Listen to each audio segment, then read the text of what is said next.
Move on and talk about a subject that we've spoken about before. This is a different spin on it. This is about the legalisation of cannabis. Now, Elton John calls the US legalisation of cannabis one of the greatest mistakes of all time. In the copy, essentially, he was speaking to Time magazine. He spoke of his past addiction and described marijuana's impact on his mental health. He said that the legalisation of marijuana in America and Canada, one of the greatest mistakes of all time. He goes on to say, I maintain it's addictive. It leads to other drugs. That's what we call a gateway drug. When you're stoned, and he says, I have been stoned, you don't think normally. This is what the 77-year-old said. There's a lot of discussion about our drug policy in this country. Our current drug policy, in my humble opinion, doesn't work. The classification of drugs doesn't work. It doesn't make any sense to me. The classification into class A, B and C. Professor David Nutt, if you remember, was on the advisory committee for drugs. He came up with a whole new classification system and said this is what we need to do, and the government at the time promptly fired him because they didn't like what he said. So the question is, what do we do? Is legalisation or decriminalisation of cannabis the right thing to do or the wrong thing to do? Well, joining me now is Simon McLean, who's a former undercover detective at the Serious Drugs Crime Surveillance Squad. He's also a member of LEAP UK, that's Law Enforcement Action Partnership. Good morning to you. Good morning, David. How are you? I'm very well indeed, thank you. So, Elton John weighing into the debate here. Look, I've lived in America. I lived in LA. It is ubiquitous. It's everywhere, and you need a prescription, which you go to a shop anywhere, and you say, I've got back pain, sciatica, you've got anything, and you get given a prescription for cannabis. Just talk us through your thoughts on that, and certainly whether the use of cannabis, and certainly if you live in East London, well, certainly in East London where I am, there is a permanent smell of cannabis. Yeah. Constantly, and everywhere you go, and everyone knows that. I love the strapline of your show, by the way, David. Good morning. Good morning. Common sense, speaking common sense, because that's really what we're all about at LEAP UK and LEAP Scotland, and it really is common sense. I go out and speak to organisations all the time, and within 5 minutes of speaking to them, they see the common sense of what we're saying here. I'd also like to say that Elton is a friend of ours at LEAP UK. I know that he very much supports an end to the war on drugs and the harms that are caused by prohibition. So, Elton, probably the context is important here, which we tend not to get with these headlines. But I can empathise with Elton entirely, because I spent a career having that position. I was 29 years a police officer enforcing the drug laws that we have, the war on drugs, if you like. And if Elton's position was different, and it was that he agrees with prohibition and he thinks that enforcement is the way to go here, despite 53 years of failure in getting us to where we are today, then I could empathise with that, because most of the country have been hoodwinked through rhetoric for those 53 years to believe that we can solve the problems that we undoubtedly have in society. And remember that Scotland has the highest drug deaths in Europe. So I'm not being flippant here in any shape or form. That it's a serious problem that needs to be dealt with. And the Misuse of Drugs Act, prohibition and enforcement are never going to do that. In fact, they're part of the problem rather than part of the solution. I would agree. And so just starting with cannabis, that we know that more than 20 US states, the District of Columbia, they've legalised, this is recreational marijuana for adults. We also know that Malta, Luxembourg, Switzerland, the Netherlands, Germany, many other European countries also have legalised it. So just in terms of that, we also have to make it very clear there's a distinction between cannabis, which was grown, say, 20, 30 years ago, and now skunk, which is a highly potent strain. Yes. David, to go back to Elton just for a second on that very subject, the truth is that Elton John, together with the other millions of users across the world who currently use cannabis or skunk on the illicit marketplace, have no idea what they're using.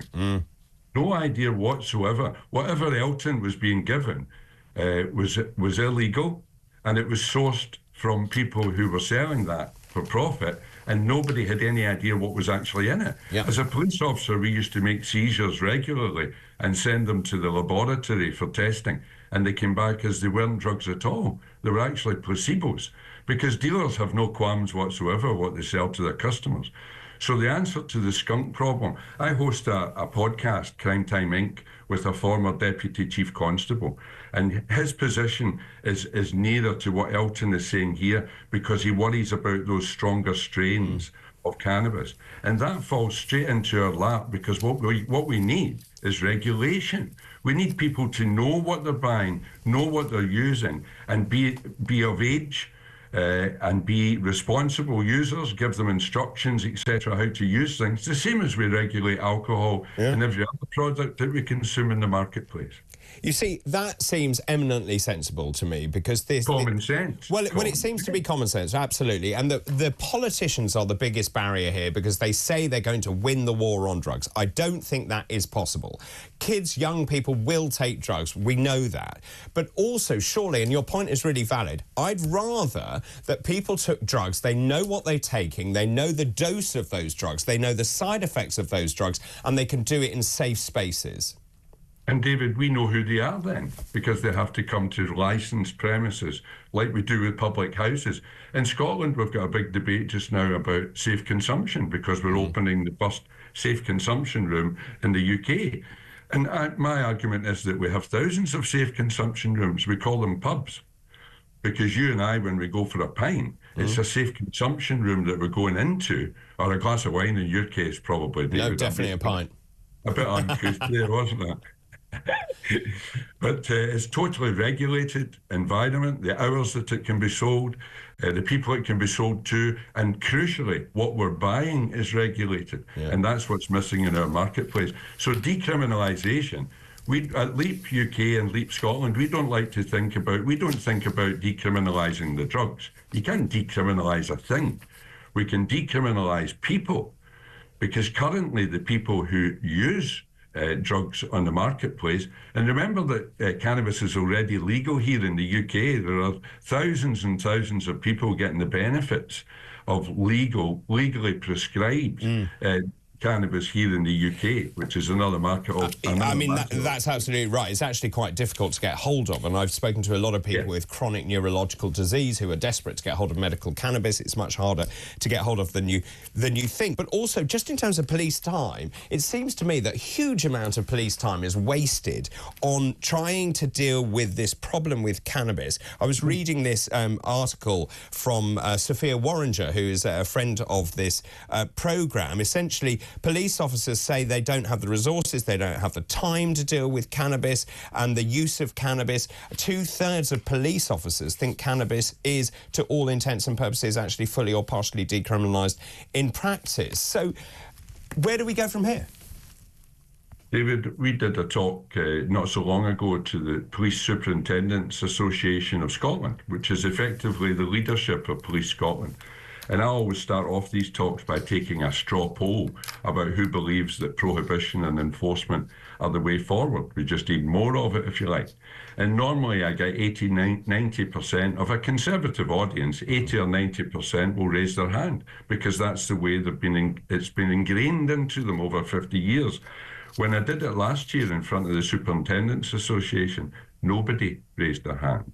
The police know that what they're being asked to do is not bearing fruit. They're also being asked to save lives on the streets at the same time. And the safe consumption rooms adds another dimension to that hypocrisy that we have. Everyone knows now, it's common sense, that this is not a criminal matter. We've tried for 50, if nothing else, we've tried for 53 years and failed miserably and have the worst record in Europe. Surely it's time to sit down around the table and get all the expertise that we have and all the data that we have and find a new way forward that's empathetic to people who have drug issues. Only a small proportion of us end up, I'm saying us because I have a pint, like I now know that you do, but I don't have a problem with it, thankfully.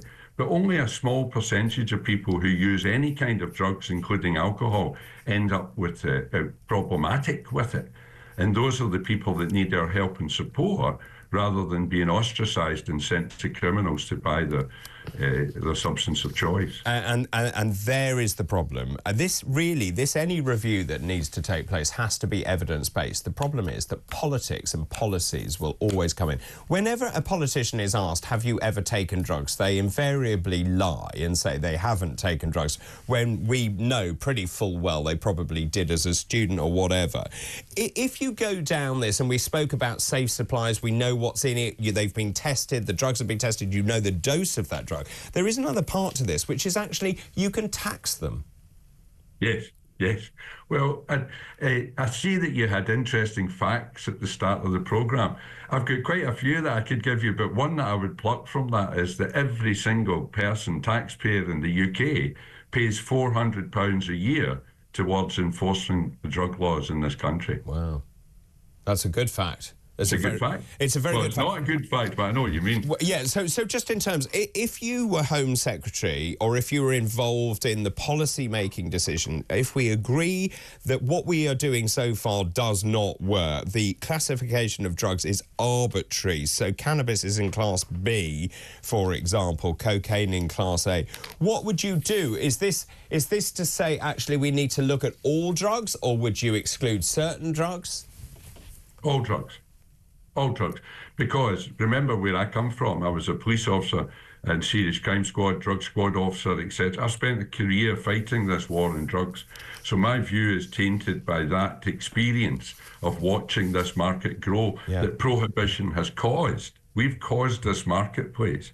So I'm coming from a slightly different angle. But at LEAP, there's three things that we cry out for. One is the decriminalisation of people who use drugs for support or whatever, all drugs. And the second part is, and it goes hand in hand, it's no use one without the other. It needs regulation of all drugs. And the stronger the drugs are, the more potent drugs are, the more they need regulated, like skunk, as you mentioned, David. And the third part of that is to redirect the resources that we're currently throwing down the drain, trying to enforce useless laws that we will never win, because the marketplace is the marketplace and there will always be people to fill that vacuum. That's to put in the help and support and directional signs that people need to make different life choices. David, in Scotland, are you aware of the violence reduction unit that we founded here in Scotland? Yeah, a little. Okay, well, the principles are all that matters, is that instead of chasing people about the streets and taking knives off them and locking them up, we took time to take a step back and think, why are people carrying weapons? Why is violence the choice on the streets? And we got into the communities, we got into the establishments where these people live and work and spend their days, and turned that around, and we now have 50% of the violent crime that we did have in Scotland 22 years ago. So the principles are there. They've been there for years and years and years. We used it in Leith after a murder in Edinburgh, where we created a no-go zone, a no prosecution zone in the red light district in Leith. And the crime disappeared because the police were then working with people instead of ostracising them and sending them to prison. And your common sense therefore makes sense, so that if you actually have safe supplies of these drugs, you remove county lines, you remove crime, and therefore you solve a number of problems. Excuse me, just very quickly. A message from Claire. Good morning, great show and a great chat with Simon. I'm Scottish. I've dealt with addiction for years. I've lost many friends. The war on drugs has always been a war on people taking drugs. I love the common sense. I will look for Simon's podcast. Simon, thanks ever so much for talking to me this morning. That's Simon McLean, former undercover detective, Serious Drugs Crime Surveillance Squad and member of LEAP UK. That's Law Enforcement Action Partnership. Right, time for a break. After the break, it's our future politics panel. Can't wait for that. That's all still to come. This is Weekend Breakfast. Good morning.